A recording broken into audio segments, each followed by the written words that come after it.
Anantagiri news channel video అప్డేట్స్ను ఎప్పటికప్పుడు మీ మొబైల్లో పొందాలనుకుంటే సబ్స్క్రైబ్ బటన్ని ప్రెస్ చేయండి. వీడియో నోటిఫికేషన్ కోసం బెల్ ఐకాన్ని క్లిక్ చేయండి.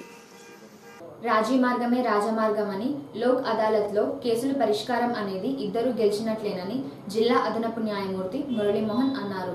శనివారం స్థానిక కోర్టు ఆవరణలో జాతీయ మెగా లోక్ అదాలత్ కార్యక్రమాన్ని నిర్వహించారు. ఈ సందర్భంగా ఆయన మాట్లాడుతూ కోర్టులో పేరుకుపోయిన కేసుల పరిష్కారానికి చాలా రోజులు పడుతుందని, కాబట్టి సమస్య ఏదైనా ఆవేశంతో కాకుండా ఆలోచనతో మాట్లాడుకుంటే మనలో ఎంత పెద్ద సమస్య అయినా పరిష్కరించవచ్చన్నారు. కోర్టులో పెండింగ్లో ఉన్న కేసులు లోక్ అదాలత్ ద్వారా పరిష్కరించుకుంటే కోర్టు ఫీజు కూడా రిటర్న్ చేయడం జరుగుతుందని సూచించారు. ఆడవారికి అనేకమైన రక్షణ చట్టాలున్నాయని, భార్యా పిల్లలను పట్టించుకోకుండా వారి పోషణ చూడకుంటే వారిపై 125 సిఆర్పిసి చట్టపరమైన చర్యలు తీసుకుంటారని తెలిపారు. అన్నతమ్ముల పాలు పంపకాలలో భూ తగాదాలు ఉన్నట్లయితే వాటిని మండల న్యాయ సేవా సంస్థ ఆధ్వర్యంలో కూడా ప్రీ లిటిగేషన్ ద్వారా కోర్టులో పరిష్కరించుకోవచ్చని తెలిపారు. ఈ కార్యక్రమంలో junior civil judge Lakshmi, bar association అధ్యక్షుడు బి నారాయణ, ఉపాధ్యక్షులు శంకరయ్య, ప్రధాన కార్యదర్శి Mohammed Rafi, public prosecutor Narayana Goud, DSP Sanjeevarao, bar association న్యాయవాదులు తదితరులు పాల్గొన్నారు. న్యాయాలు అన్ని తెలుసుకోవడానికి ఎన్నో శాసనాలు, చట్టాలు చేయబడ్డాయి. వాటిని అవగాహన చేసుకోవడానికి చాలామంది ప్రజలకు తెలియదు.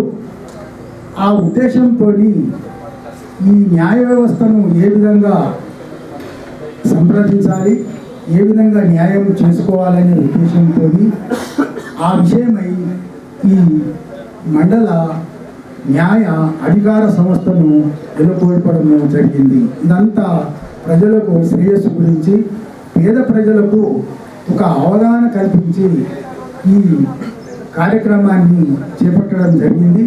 కాబట్టి ఈ కార్యక్రమంలో పేద ప్రజలు ఏ విధంగా సత్వర న్యాయము పొందాలనే ఉద్దేశంతో ఈ మండల న్యాయ సేవా సంస్థాన్ని ఏర్పాటు చేయడం జరిగింది. కాబట్టి మీరు అందరూ సత్వర న్యాయం ఏ విధంగా చేసుకోవాలనే విషయాన్ని మా న్యాయమూర్తి గారు సంపూర్ణంగా వివరిస్తారు. కాబట్టి ఈ అవకాశం ఇచ్చినటువంటి పెద్దలందరికీ శుభాముఖంగా అధికార సంస్థ నుంచి జాతీయ లోక్ అదాలత్ నిర్వహించడం జరుగుతుంది. దీనిలో మీరు కాంపౌండబుల్ అఫెన్సెస్ అవి మీరు ఏవైతే చిన్న చిన్న తగాదాలు గొడవలు పడేవి మీరు పరిష్కరించుకోవటానికి అనువుగా కోర్టుకు వచ్చి మీరు ఇబ్బంది పడి 2-3 సంవత్సరాలు తిరిగి తర్వాత పరిష్కరించుకునే దానికన్నా ముందే ఈరోజు మీకు ఒక అవకాశం కల్పిస్తుంది సంస్థ. దాని ప్రకారంగా మీరు ఏవైతే కేసు పెట్టినప్పుడు మీరు చాలా కోపంగా ఉంటారు. 1 సంవత్సరం పోయిన తర్వాత అరే పరిష్కరించుకుంటే బాగుంటుంది, దీన్ని ఇక్కడికి అంతం చేసుకుందాము అని అనుకునే వాళ్ళు ఈరోజు వచ్చి అలా పరిష్కరించుకోవడానికి అనువుగా ఈరోజు మెగా లోక్ అదాలత్ పెట్టడం జరిగింది. మీరు ఏదైతే పరిష్కరించుకోవాలనుకున్నారో ఈరోజు పార్టీలు వచ్చి పరిష్కరించుకొని ఎక్కువ కేసులు మీ మీద ఉండకుండా పరిష్కరించుకుంటారని ఇలా పెట్టడం జరిగింది. రోజు రోజుకి ప్రజలకి వాళ్ళ చట్టాల పట్ల, వాళ్ళ హక్కుల పట్ల చైతన్యం పెరుగుతుంది. ప్రజల అవసరాలకు అనుగుణంగా మన కోర్టులు సంఖ్య లేకపోవడంతో కోర్టుల్లో కాలయాపన జరగటం, ఒక కేసు పరిష్కారం కావాలంటే కొంచెం ఎక్కువ సమయం తీసుకోవాల్సినటువంటి పరిస్థితి రావడం జరిగింది. దానిని ఒక్కరినో నిందించాల్సినటువంటి అవసరం లేదు. దానికి ఎవరు బాధ్యులు అంటే అది సమాధానం దొరకని ప్రశ్న. ఎందుకంటే మనం పెట్టుకున్నటువంటి చట్టంలో ఉభయ పక్షాలకి సమానమైనటువంటి అవకాశం ఇవ్వాలి, ఇద్దరి వాదనలు సమానంగా వినాలి, తొందరపాటుతో నిర్ణయం తీసుకోకూడదు అనేటువంటివి మన చట్టాలు చెప్తున్నాయి. మరి ఆ రకంగా ఇద్దరికి సమానమైనటువంటి అవకాశాలు ఇస్తూ సహజ న్యాయ సూత్రాలని పాటిస్తూ చట్టంలో ఉన్నటువంటి అన్ని సెక్షన్స్ని పాటిస్తూ తీర్పు ఇవ్వాలి అంటే తప్పకుండా సమయం పడుతుంది. దానికి తోడు కోర్టుల మీద పనిభారం ఉంటుంది. ఒక న్యాయమూర్తి ఒకరోజు బాగా కష్టపడితే ఒక 2 కేసుల్ని లేదా 3 కేసుల్ని పరిష్కారం చేయొచ్చు. సాధారణంగా ఒక కేసు పరిష్కారం చేయడం చాలా కష్టం. అలాంటిది బాగా కష్టపడితే 2 లేదా 3 కేసుల కంటే ఎక్కువ పరిష్కారం చేయలేరు. కానీ ఒక్కొక్క కోర్టులో, ఏ కోర్టులో అయినా 1000 కంటే తక్కువ కేసులు ఏ కోర్టులో కూడా లేవు. సాధారణంగా ఏ కోర్టులో అయినా 1000, 1500, 2000, 3000 వరకు కూడా కేసులు ఉన్నాయి. మరి ఈ 3000 కేసుల్ని ఒక న్యాయమూర్తి పరిష్కారం చేయాలంటే పనిభారం ఎక్కువ ఉంటుంది. మరి ఎంతో సమయం పట్టే అవకాశం ఉంటుంది. మీరే లెక్కేసుకోవచ్చు. మరి ఆ కోర్టులో ఒక 2000 3000 కేసులు ఉన్నాయి. ఆ జడ్జి గారు పరిష్కారం చేసిన తర్వాత చేయడానికి ఒక 3 ఏళ్ళు 4 ఏళ్ళు పడుతుంది. పట్టిన తర్వాత ఈ 3-4 ఏళ్లలో మళ్ళీ కేసులు ఉంటాయి, మళ్ళీ కొత్త కేసులు కోర్టుకు వస్తుంటాయి, మరి వాటిని పరిష్కరించుకోవాలి. ఇలా చూసుకుంటూ పోతే చాలా వరకు కోర్టుల్లో కేసులు పేరుకుపోయే అవకాశం, సంవత్సరాల తరబడి కక్షిదారులు కోర్టుల చుట్టూ తిరగాల్సినటువంటి పరిస్థితి రావడం మనం చూస్తున్నాం. మరి ఒక మా కోర్టులోనో మేడం గారి కోర్టులోనో ఒక తీర్పు వచ్చిందనుకోండి, అదే పరిష్కారమా, అదే తుది తీర్పు అవుతుందా? కాదు. ఆ తీర్పు ఒకరు ఓడిపోతారు, ఒకరు గెలుస్తారు. ఓడిపోయినటువంటి వ్యక్తికి అప్పీల్ వేసుకునేటువంటి హక్కు ఉంటుంది. పైకోర్టుకు అప్పీల్ వేసుకోవచ్చు, అక్కడ తీర్పు మీద మళ్ళీ ఇంకా పైకోర్టుకు అప్పీల్ వేసుకోవచ్చు. ఈ రకంగా ఒక కేసు అప్పీళ్ళ ద్వారా పైదాకా వెళ్ళి తుది ఫలితం రావాలి అంటే, ఒక తుది ఫలితం కోర్టులో వచ్చి తుది కోర్టులో తీర్పు వచ్చి పరిష్కారం దొరకాలి అంటే చాలా కాలం పడుతుంది. దాని యొక్క ఫలాలు ఏదైతే రిజల్ట్ ఉందో వాటిని పూర్తిగా అనుభవించలేని పరిస్థితి. అన్నదమ్ములు, అక్క చెల్లెళ్ళు ఆస్తుల కోసం కోర్టుకు వస్తుంటారు. పంపకాల దగ్గర మాకు అన్యాయం జరిగిందని ఆడపిల్లలు వస్తుంటారు. అన్నదమ్ముల్లో మా పెద్దవాడు ఎక్కువ తీసుకున్నాడు, నాకు ఇవ్వకుండా అని చెప్పి కోర్టులు వస్తుంటారు. అదే గ్రామ స్థాయిలో కోర్టుకు వచ్చిన ప్రీ లిటిగేషన్ అంటాం, కోర్టులో కేసు వేయకుండానే లోక్ అదాలత్ ద్వారా, లీగల్ సర్వీస్ అథారిటీ ద్వారా మీరు ఒక అప్లికేషన్ పెట్టుకుంటే ఉభయుల్ని పిలిచి ఏదన్నా పరిష్కారానికి అవకాశం ఉందో ఒక చొరవ చూపించి, ఆ చొరవ ద్వారా వారిద్దరికి కౌన్సిలింగ్ చేసి మాట్లాడి మధ్యవర్తిత్వం నిర్వహించి ఆ కేసును పరిష్కారం చేసేదానికోసం ప్రయత్నం చేస్తాం. భార్యాభర్తల వివాదం కావచ్చు, అన్నదమ్ముల వివాదం కావచ్చు, అన్న చెల్లెల సమస్య కావచ్చు, పొలం తగాదాలు కావచ్చు, అప్పు తీసుకున్నటువంటి కేసులు కావచ్చు, చెక్ కేసులు కావచ్చు, ఇలాంటి కేసులు కోర్టుల్లో సంవత్సరాల తరబడి తిరగకుండా వారిద్దరిని పిలిపించి మీరు ఒక మెట్టు తగ్గండి, మీరు అడిగినంత కాకపోతే మీరు ఇంత ఇవ్వండి, మీరు ఇలా అవకాశం పరిష్కారం ఉంటే మీరు ఇలా పరిష్కారం చేసుకోండి అని ఇద్దరికీ సలహా ఇచ్చి లోక్ అదాలత్ బెంచ్ సమక్షంలో వారిద్దరికీ సమానమైనటువంటి న్యాయం అందేలాగా ఇద్దరికి రాజీ మార్గంతో వారిద్దరికి నచ్చజెప్పి రాజీ మార్గమే రాజమార్గము, ఇద్దరు కేసు గెలిచే అవకాశం ఉంటుంది అని నచ్చజెప్పి పరిష్కారం చేసేదానికి అవకాశం ఉంది. కోర్టు తీర్పు వస్తే ఒకరు గెలుస్తారు, ఒకరు ఓడిపోతారు.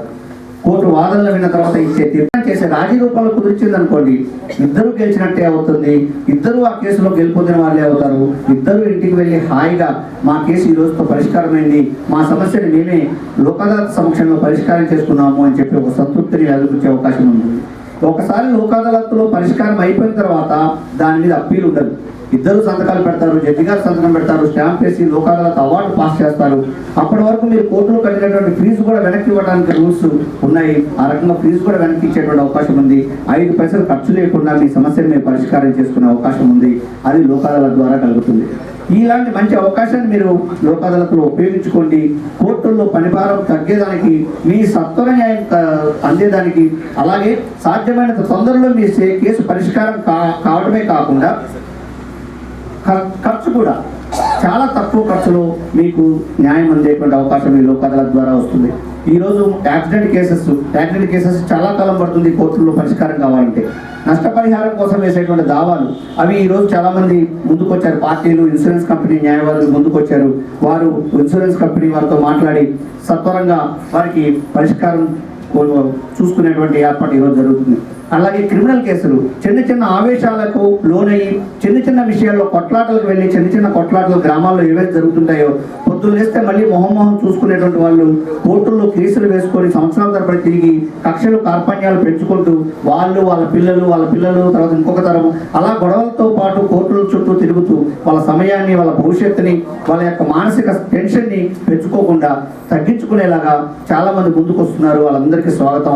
ఈ లోక్ అదాలత్లో మీ కేసులు పరిష్కారం చేసుకోబోతున్నందుకు భార్యాభర్తలు కూడా, అన్నదమ్ములు కూడా, ఇలా ఒక కుటుంబంలో ఉన్నటువంటి వాళ్ళ మధ్య ఉన్న వివాదాలు కూడా లోక్ అదాలత్లో పరిష్కారం చేసుకొని మంచి భవిష్యత్తును పొందే అవకాశం ఉంది. ఇంకా బ్యాంకులో మనం తీసుకున్నటువంటి లోన్స్ చాలా మంది ఆర్థిక పరిస్థితి బాగాలేకను, అది పొదుపు సంఘాలు కావచ్చు, వ్యక్తిగత లోన్లు కావచ్చు, రైతులు తీసుకునేటువంటి లోన్లు కావచ్చు, వివిధ బిజినెస్ల కోసం తీసుకునే లోన్లు కావచ్చు, మీ పరిస్థితులు బాగలేక ఆ లోన్లు కట్టలేక వడ్డీలు పెరిగి తడిసి మోపిడయి అసలు మళ్ళీ బ్యాంక్ వాళ్ళు వస్తున్నారంటే భయపడే పరిస్థితి, వాళ్ళ నుంచి నోటీస్ వచ్చిందంటే భయపడే పరిస్థితి, మరి మేము తీసుకున్న దానికి అనేక రెట్లు వడ్డీ పెరిగిపోయింది, ఇప్పుడు మేము కట్టలేము అని బాధపడుతున్నటువంటి వాళ్ళందరికీ ఈ లోక్ అదాలత్ అనేటువంటి ఒక మంచి వేదిక. బ్యాంక్ అధికారులు వచ్చున్నారు, బ్యాంక్ మేనేజర్స్ వీళ్ళందరూ వచ్చున్నారు. వారు కూడా వారితో మాట్లాడినప్పుడు వారందరూ లిబరల్గా మేము వడ్డీని మాఫీ చేసి వడ్డీని మాఫీ చేసి అసలు తీసుకునేలాగా ఈ లోక్ అదాలత్లో మేము ముందుకు వస్తున్నాము. కక్షిదారులు వాళ్ళు కూడా ముందుకు వస్తే మేము తీసుకొని వాళ్ళ కేసును క్లోజ్ చేయడానికి సిద్ధంగా ఉన్నాము అని చెప్పి వాళ్ళు ముందుకు వచ్చారు. అది చాలా అభినందనీయమైనటువంటి విషయం. అలాగే ఇప్పుడు మీరు ఈ లోన్ తీర్చుకుంటేనే భవిష్యత్తులో మళ్ళీ ఒకసారి లోన్ తీసుకునేదానికి మీకు అవకాశం ఉంటుంది. ఆ రకంగా మంచి అవకాశాన్ని బ్యాంకు వారు ఇస్తున్నారు. ఇలాంటి అవకాశాన్ని కూడా అన్ని పొదుపు సంఘాల వారు కానివ్వండి, వ్యక్తిగతమైనటువంటి లోన్లు కానివ్వండి, మీరందరూ సద్వినియోగం చేసుకొని ఈ అప్పుల్ని మీరు క్లియర్ చేసుకోండి, వడ్డీలోంచి మినహాయింపు పొందండి. ఆ రకంగా ఇచ్చిపుచ్చుకునేటువంటి ధోరణిలో లోక్ అదాలత్ ద్వారా అనేకమైనటువంటి సమస్యల్ని పరిష్కారం చేసుకోవచ్చు. మరి కొన్ని చట్టాల మీద అవగాహన కల్పించేటువంటి బాధ్యత కూడా లోక్ అదాలత్కి, మండల న్యాయ సేవా సంస్థకు ఉంటుంది. మేము చెప్తున్నాం, ఆడవారిని సమానమైనటువంటి రీతిలో గౌరవించాలి. ఆడవారికి చట్టం అనేకమైనటువంటి రక్షణలు కల్పించింది, అనేకమైన హక్కులు కల్పించింది. పెళ్లి చేసుకున్న తర్వాత భార్యని పోషించే బాధ్యత భర్తకు ఉంటుంది. భార్యను కూడా సమానంగా చూడాల్సినటువంటి బాధ్యత భర్తకు ఉంటుంది. భార్య పట్ల చిన్నచూపు చూడాల్సినటువంటి అవసరం లేదు. ఆ రకంగా భార్యని ఎవరైనా బాధలు పెట్టినా, అత్తామామ కోడళ్ళ మీద కట్నం కోసం కానీ బాధలు పెట్టినా, ఆ అమ్మాయి వాళ్ళ పోలీస్ స్టేషన్కి వెళ్ళి దరఖాస్తు ఇచ్చిందంటే మీ జీవితం జైలు పాలయ్యేటువంటి అవకాశం ఉంది. వరకట్నం అడగటం, తీసుకోవడం నేరము. వరకట్నం కోసం అమ్మాయిని వేధించడం చాలా కఠినమైనటువంటి నేరం. అలాంటి చట్టాలు మన చట్టాల్లో ఉన్నాయి. అమ్మాయి ఏదైనా పరిస్థితుల్లో భర్త నుంచి, అత్తమామల నుంచి నిరాదరణకు గురై అమ్మాయిని బాధలు పెట్టుంటే ఆ అమ్మాయి ఆత్మహత్య చేసుకోవాల్సిన పరిస్థితి లేదు. చట్టం ఆవిడకి రక్షణగా ఉంది. అనేక సెక్షన్లు ఉన్నాయి. అత్తమామని, భర్తని చిన్న సమస్యలు నుండి రోజువారీ వచ్చేటువంటి చిన్న సమస్యలు ఉంటే వాటి గురించి నేను మాట్లాడలేదు. భార్య భర్తలు అన్నాక చిన్న మనస్పర్ధలు రావడం, తొలగిపోవడం, మళ్ళీ కలిసి ఉండటం అవి మామూలే. కానీ తీవ్రమైనటువంటి బాధలు పెట్టడం, భర్త చెడు వ్యసనానికి లోనైపోయి భార్యను బాధలు పెట్టి, కొట్టి, చిత్రహింసలకు గురి చేస్తుంటే అమ్మాయి జీవితం, నా జీవితం ఇలా ఆగమైపోయింది అని అమ్మాయి బాధపడుతూ ఆ అమ్మాయి కుంగిపోయి ఆత్మహత్యలకు చేసుకోవాల్సినటువంటి పరిస్థితి లేదు. చట్టం మీకు రక్షణగా ఉంటుంది. సెక్షన్ 498A IPC అనేటువంటి సెక్షను ఇలా బాధలు పెట్టి అమ్మాయిని శారీరకంగా, మానసికంగా వేధించి వరకట్నానికి వేధింపులకు గురి చేస్తే ఆ అమ్మాయి పోలీస్ స్టేషన్కి వెళ్ళి దరఖాస్తు వేయచ్చు, లేదా కోర్టుకు వచ్చి కూడా డైరెక్ట్గా దరఖాస్తు వేసుకోవచ్చు. భర్త తనని, పిల్లల్ని పోషించలేకపోతే, లేదా కొడుకు చేతికొచ్చినటువంటి కొడుకు తల్లిదండ్రులు వృద్ధులైనటువంటి ముసలి వాళ్ళైనటువంటి తల్లిదండ్రులకి పోషణ ఇవ్వకుండా వాళ్ళని ఇబ్బందులు పెడుతుంటే, భార్య పిల్లల్ని పోషించకుండా అతను తాగి తందనాలాడుతూ బయట తిరుగుతుంటే అలాంటి వ్యక్తి మీద కూడా మనోవర్తి కోసము 125 CRPC కింద ఒక సెక్షన్ ఉంది. భార్య పిల్లల్ని పోషించాల్సినటువంటి బాధ్యత భర్తది. అతని మీద భార్య కానీ పిల్లలు కానీ వెళ్ళి, మైనర్లు అయినటువంటి పిల్లలు కోర్టుకు వెళ్ళి ఒక దరఖాస్తు ఇస్తే 125 CRPC కింద, లేదా లీగల్ సర్వీస్ అథారిటీ దగ్గరకు వచ్చి మీరు ఒక దరఖాస్తు ఇచ్చినా వారికి పిలిపించి వారిద్దరిని కౌన్సిలింగ్ చేసి అతనితోటి నెల మనోవర్తి ఇప్పించేటువంటి దానికి అవకాశం ఉంటుంది 125 CRPC కింద. ఇలా అనేకమైనటువంటి చట్టాలు ఉన్నాయి. చాలా మంది ముఖ్యంగా అమాయకంగా పేద ప్రజలు, అమాయకులు, చదువు రానటువంటి వాళ్ళు, కొంతమంది చదువు వచ్చినటువంటి వాళ్ళు కూడా మనం చూస్తుంటాం. అప్పు తీసుకునేటప్పుడు ఖాళీ నోట్ల మీద సంతకాలు పెడుతుంటారు. ఆత్మహత్య చేసుకున్నటువంటి వాళ్ళు కూడా ఉన్నారు. అప్పుల కోసం, చిన్న అప్పుల కోసం ఎడాపెడ చెక్కులు ఇచ్చేసేసి ఆ చెక్కులు తీసుకున్నటువంటి వ్యక్తులు దాన్ని అడ్డగోలుగా నింపి కోర్టులో కేసు వేస్తే కోర్టుకు కావాల్సిన సాక్ష్యం. మరి సంతకం నీదైనప్పుడు పైన అక్షరాలన్నిటికీ నువ్వు బదులు అయినప్పుడు కోర్టు కూడా మీకు సాయం చేయలేనటువంటి పరిస్థితి చట్టాల రకంగా ఉన్నాయి. కాబట్టి మీ బాగుని, మీ భవిష్యత్తుని మీ చేతుల్లో ఉంచుకోండి. మీరు తొందరపడి ఒక అప్పు 10,000, 20,000, 50,000 అవసరం ఉంది కదా అని ఎక్కడ పడితే అక్కడ ప్రామిసరీ నోట్లు, చెక్కులు ఖాళీ వాటి మీద రాసి అవతల వాళ్ళ చేతిలో మీ జీవితాన్ని పెట్టి మీరు జీవితాన్ని పాడు చేసుకోవద్దు. ఈ విషయంలో మీరందరూ మేల్కొనండి. ప్రజలందరూ తెలుసుకోండి. తెలియని వాళ్ళకి చెప్పండి. ఆ రకంగా చైతన్యంగా ఉండండి. ఇంకొకటి, మన సమాజంలో బాగా పెరిగిపోతున్నటువంటి సమస్యలో అవినీతి ఒకటి ఉంది. మనం చూస్తున్నాం చాలా సందర్భాలు. అవినీతి అన్ని ఆఫీసుల్లో, చాలా కార్యాలయాల్లో ఉంది. దీనికి అవినీతికి సంబంధించినటువంటి చట్టం ఉంది. యాంటీ కరప్షన్కి సంబంధించినటువంటి చట్టాలు చాలా కఠినంగా ఉంటాయి. ఎవరైనా ప్రభుత్వ అధికారులు, ఏ అధికారైనా కావచ్చు, ఏదైనా పని కోసము చట్టబద్ధంగా వారు చేయాల్సినటువంటి పనికి ఆ డబ్బులు అడిగినా, లేకపోతే వారికి సంబంధించిన కార్యాలయ సిబ్బంది ఎవరన్నా అడిగినా మీరు ఏసీబీ అధికారులకి ఫిర్యాదు చేయొచ్చు. వారి దగ్గర నుంచి న్యాయం పొందొచ్చు. అంతే తప్ప మన చట్టాన్ని మన చేతుల్లోకి తీసుకొని వారి మీద దౌర్జన్యాలు వెళ్ళటమో, లేకపోతే మీరు సమస్యలు ఇరుక్కోవటమో అక్కర్లేదు. చట్టం అన్ని రకాల సమస్యలకి పరిష్కారాన్ని చట్టం చూపించింది. అది తెలుసుకోండి. అవినీతి నిరోధక శాఖ చాలా కఠినంగా, పెద్ద అధికారులను కూడా అవినీతి నిరోధక శాఖ పట్టుకున్నటువంటి సందర్భాలు, ఈవెన్ జడ్జెస్ కూడా పట్టుకున్నటువంటి సందర్భాలు కూడా మన పేపర్లో చూసాం. కాబట్టి మీరు ఎవరైనా మిమ్మల్ని లంచం అడిగినా, పని కోసం ఏదైనా రీతిలో ప్రలోభ పెట్టాలని ప్రయత్నం చేసిన అలాంటి వాటిని మీరు తప్పకుండా తగిన అధికారులకు తెలియజేసి వారి మీద చర్య తీసుకోండి. ఆ రకంగా అవినీతిని మన సమాజం నుంచి, ఈ మూఢనమ్మకాలని, అలాగే ఈ మహిళల పట్ల చిన్న చూపుని, మహిళల పట్ల జరుగుతున్నటువంటి దాడుల్ని, ఇలాంటి చెడు సమాజం నుంచి చెడును పారద్రోలేలాగా అందరూ తెలుసుకొని చట్టాల పట్ల అవగాహన కలిగి ఉండి మహిళలకి సమానమైన స్థానం ఇస్తూ తోటి వారిని మన సోదర సోదరిమణులాగా చూస్తూ మంచి సమాజాన్ని ముందుకు తీసుకెళ్లేలాగా మీరందరూ తోడ్పడతారని కోరుకుంటూ ఈ లోక్ అదాలత్లో ఎక్కువ సంఖ్యలో కేసులు పరిష్కారం చేసుకొని జయప్రదం చేస్తారని కోరుతున్నాను. అధికారులకు మరియు న్యాయవాదులకు, కక్షిదారులకు, బ్యాంక్ అధికారులకు మరియు ఈ కార్యక్రమాన్ని జయప్రదం చేయడానికి చక్కటి కవరేజ్ ఇవ్వడానికి వచ్చినటువంటి మీడియా మిత్రులకు, సీనియర్ న్యాయవాదులకు అందరికీ నా యొక్క హృదయపూర్వకమైనటువంటి ధన్యవాదాలు తెలియజేస్తూ ఈ లోక్ అదాలత్ జయప్రదం కావాలని, మీ జీవితంలో ఒక మంచి రోజుగా ఇది మిగిలిపోవాలని, చాలా సమస్యలకి ఈ లోక్ అదాలత్ పరిష్కారం చూపించాలని మనస్ఫూర్తిగా కోరుకుంటూ నేను ముగిస్తున్నాను. మధ్యలో మేము చాలా గొడవ పడుతుంది. ఇప్పుడు ఇక్కడ కేసు పెట్టిన తర్వాత నా భర్త మారిండు, మంచిగా చాలా సంతోషంగా చూసుకుంటాము.